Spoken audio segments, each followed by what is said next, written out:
માટે બદલવી પડે કે અત્યારે ભારતમાં શું વિશ્વમાં આપણે જોઈએ ને તો આપણા પીએમ નરેન્દ્ર મોદી સાહેબ અને વિશ્વમાં ડંકો બજાડી રહ્યા છે.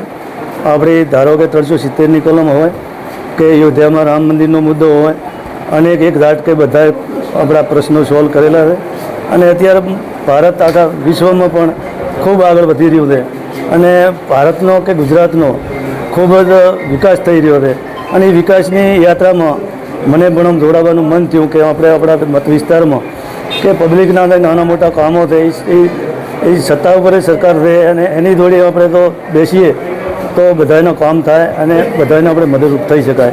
એના માટે કરીને હું આ પ્રય અને ભાજપ પાર્ટી જોઈન કરીશ. આખરી ટાઈમે તમારી સામે કોઈ પણ મુદ્દા આવા તૈયાર તો છેલ્લા ટાઈમે છેલ્લી ઘડીએ રહ્યા ધોકાજી ફોર્મ ભર્યા છેલ્લો દિવસ તો ધોકાજી ભાજપમાં આવ્યા. ભાજપમાં તો આ બનો તો મારી મનની વિચારધારાથી હું આવ્યો એમાં તો કોઈ બીજી પ્રશ્ન જ નથી.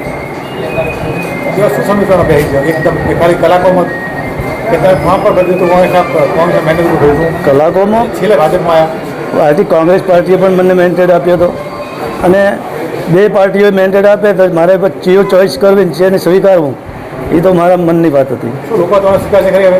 હા, માણસો સ્વીકાર છે, માણસોનું કામ કરીએ છીએ, ટોપું કરે છે અને માણસ આગળ તરત તાલુકામાં અમને સ્વીકારે છે, એમાં કોઈ બેમત નથી. હવે ભાજપમાં જોડાશો લોકોને કઈ પ્રકારના પ્રચાર કરશે, કઈ પ્રકારના લોકો વધે છે શું કહેશે? જે વિકાસની અથાત ચાલી રહી છે જે યાત્રા છે એમાં સહભાગી બધા જોડાય અને હવે એ દેખે જ છે ને એને સારું જોઈને બધા પ્રેરાય અને અમારી સાથે રહેશે.